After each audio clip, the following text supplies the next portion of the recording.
You know what they say, fashion favors the bold. And there's no bolder statement than strapping on a pair of these. Wow. Red shoes are super bold. It means you have the courage to wear them, so congratulations. Thoughts on a red shoe? Get them. Make sure you have one, at least one in your closet. Hot. The pointier the toe line, the better. That's right. And this particular red shoe is the Jet Boot by Modern Vice. In bold red Italian leather, finished with hefty brass buckles. The Jet Classic shoe just screams badass New Yorker. You know, this is someone who's making a statement on the sidewalk. They're not afraid to have fun. Modern Vice is in fact a New York-based shoe company operating in this 5,000 square foot factory on the streets of Manhattan. The only shoemaking facility left on the New York Island. Built into the brand's DNA and culture are definitely the streets of Brooklyn and Manhattan, LA. A lot of rock and roll mixed in there. Coachella vibes, a lot of musicians wear the shoes. The badass shoe fiends behind Modern Vice are Jordan Adoni and Omar Bailey.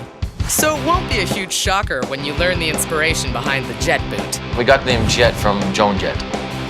We just liked the name. It was short, cool. Joan Jett was just this powerful woman who was just an amazing artist. Omar and Jordan started Modern Vice in 2009, both driven by lifelong passions for shoes. When I was very young, my father had a factory. And then I remember him coming home with bags and bags of shoes. I got the name The Shoe Guy from my peers and classmates in school. It really wasn't until my senior year of high school that I realized I could actually be a shoe designer. This dynamic duo is compelled to make shoes like nobody else, starting with the perfect leather. It's leather. It's meant to be worn.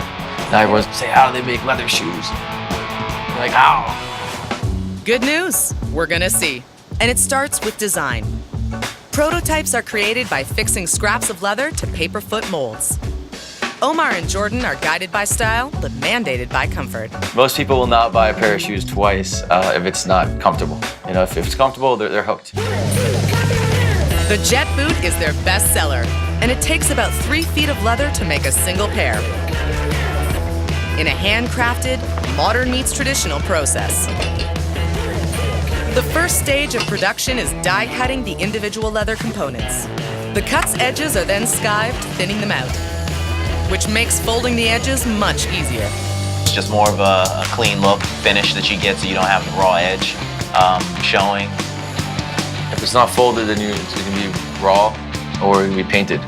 But for a fancier, more expensive shoe, you want to fold it. Hugo, today's edger, does this by gluing and feathering the edges. Then gently taps the folds into place. Once the glue is dry, hardware is added. Zips bind the leather sections together. And 3 bold brass buckles adorn the arch straps. Buckles on shoes, love it. The more, the better. So that when you go through the airport wearing all these things, Just light it up. they like you a lot. Yeah, light it up. Then the boot's top is ready for the last. The foot-shaped mold that dictates the shoe's final shape and fit. Because our last shapes are all very classic, it kind of speaks to almost anyone who really has an eye on fashion. The boot's insole is nailed onto the last's underside, and the boot's leather top gets slipped on. The bottom edges of the leather top are slowly stretched over the insole and nailed into place, giving the boot serious shape and structure. It's basically the same technique used by shoemakers since Roman times. But back then, dyeing leather was a very expensive luxury for the Roman 1%. The colorful footwear became a papal staple 1,000 years later, before the French monarchy said, hey, whatever the Pope can do, we can do better. Louis XIV in the French court in the late 17th century was absolutely obsessed with red high-heeled shoes, and he decreed that only his favorite men of the court could wear them. Once the leather is stretched over the last and glued into place, the boots head to the sole section. Shoe cement is brushed onto both the sole and the boot. Then this high-pressure box squeezes the two together. Now the boots are left on this lasting jack for quite some time. It needs to sit in the last for, at least 8 hours for the shoe to take perfect shape before we take the last out. A day later, and the shoes come off the lasting jack. They're individually inspected by Omar or Jordan before they're ready to rock and roll all night and party every day. The more you wear the shoe and just have fun and destroy it, the better it's gonna be. It'll be more comfortable, it'll probably look cooler. Just rock it. Up next, a compact eyeshadow that packs a mean punch.